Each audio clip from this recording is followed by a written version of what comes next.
Hey everybody, welcome back to my channel. It's me, Tia, and in today's video we are going to be talking about the Geo-Bachelor life, or in my instance the Geo-Bachelorette life. Now what does that mean? That does not mean that I'm a bachelorette and that I'm single. I am very much so married, still a wife and mother, but what that means is I live and work in a separate location than my family. And this is something that you see sometimes in like the military, and I'm assuming there's other instances across like the civilian sector where this happens, but we made this decision because I am in the Army, my husband is retired, and the intent is for me to retire in the next few years. So we have decided, instead of moving my kids again and putting them in another school district and going through that whole rigmarole, let's set up camp at our primary home, and I will live alone in a small apartment and basically just finish out my time here. That means that my husband is like full-time mom and dad, and he's also doing like his own career type thing going on, but he is the primary or the default parent, as we like to call it sometimes.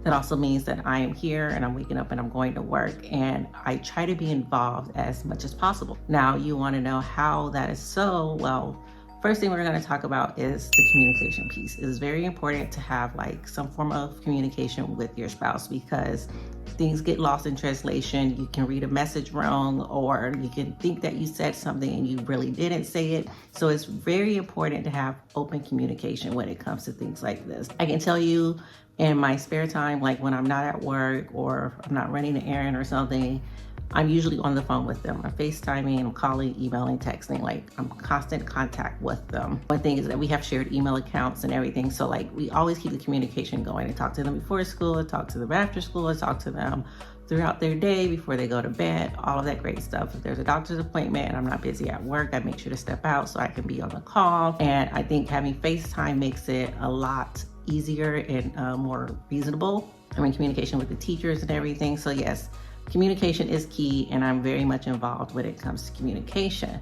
I think one of the cons though of being like a Geo-Bachelorette or maintaining two households is that you're maintaining two households, which means you have two sets of finances. I try to keep my expenses low on my end because I don't have the everyday hustle and bustle that they have. So I think like the downside for me is always cold. So especially in the wintertime, my heat's gonna always be on. So I might have a higher electricity or whatnot. But again, affordable housing, looking at my rent costs, internet, I am making a sacrifice on like slower internet or whatnot, but it's just me. So the bandwidth isn't going to that many people or that many things. Groceries, I do like try to budget groceries very carefully, because we don't break it up and like two households, we just have one grocery category. So usually when I do go visit, I'll do like a Sam's run, and then I'll get my groceries in that, and then I'll bring it back with me. I would say that is a con when it comes to living separately, is again, you're maintaining two separate households. But again, I try to make it so that the bulk or the focus goes towards the main household, and I'm on the back end, if that makes sense.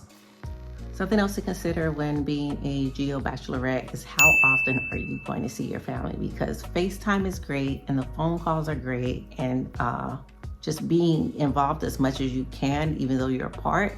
I mean, it serves its purpose, but I think being there and being present in your kid's life really makes a huge difference. So right now we have it where it's at least every other weekend or twice a month, depending on what's going on with work and what's going on there. Because the kids, again, their main life is at our main home. So they have their after school activities and weekend events, extracurricular things like that. Or, you know, people just might be tired or don't want to travel, but it's easier to move one of me than it is three of them. And three, I mean my husband and two kids, as opposed to them constantly coming up. But if I'm busy at work or I'm not able to get the time off, then they will make the hike up to see me.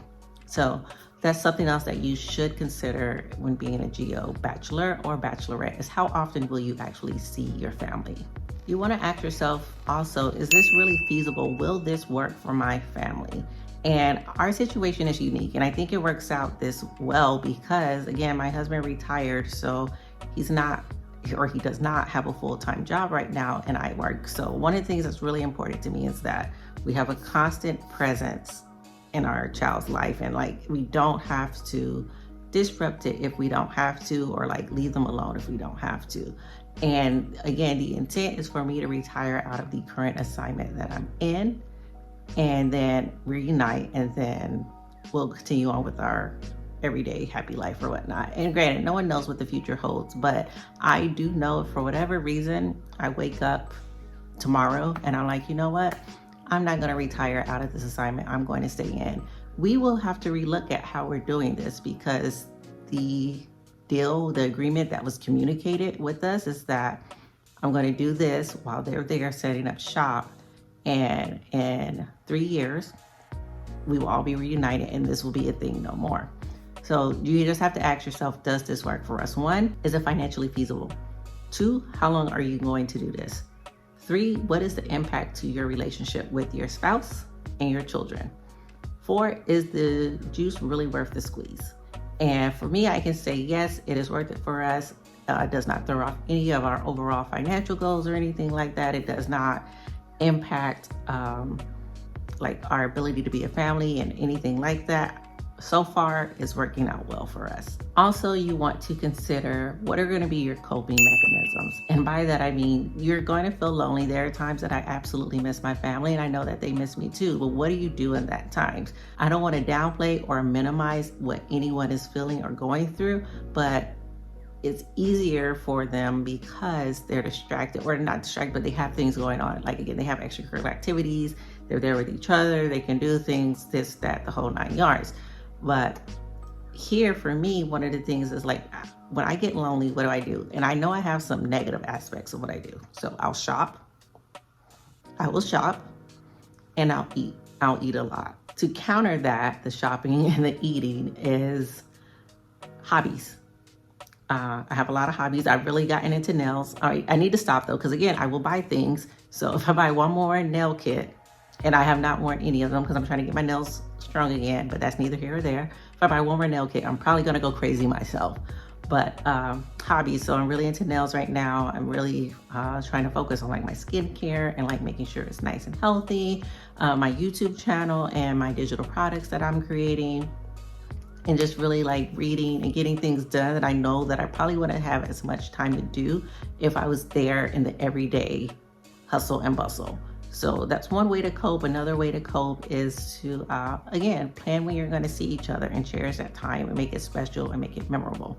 But there are many ways to do that, but that's something you're going to have to think about and consider is, what am I going to do when I start to feel lonely? And then friends, make friends, meet people. I'm going to go see some people that I know in the area sooner than later, you know, but again, make plans, find hobbies, do things that you know you wouldn't be able to do on a regular basis if you were there every day, and take advantage of that.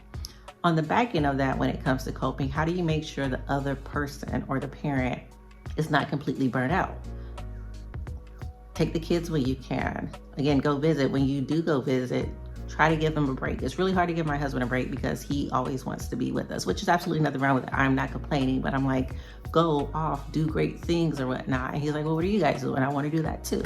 But just think about that. How are you going to cope with being away from your family? And then how are you going to give that primary default parent a break so that they can decompress and go through it? But I also think that it helps too that my husband is retired, son's in daycare, my daughter's in school, so he has that time alone throughout the day to like do things that he's interested in doing or wants to do. I don't think it's hard to be a Geo-Bachelor / Geo-Bachelorette. I think it just comes with knowing what you're trying to do, what you want to do, why you want to do it, and how you're able to actually stick with it. I would recommend it in situations like mine. Again, I am going to retire out of the position that I'm in and then reunite with my family. Could I see myself doing this for longer than 3 years? No, probably not. Again, if I woke up tomorrow and decided that I don't want to retire and I want to do another 5 or 10 years, we would have to relook at my family dynamics to figure out, are both kids going to come with me? Both kids and the husband are going to come with me? Like, what does that actually look like? But in this situation, this is what works for us. So that's something to think about. Do you know a Geo-Bachelor, or have you been a Geo-Bachelor, and how did that work out for you?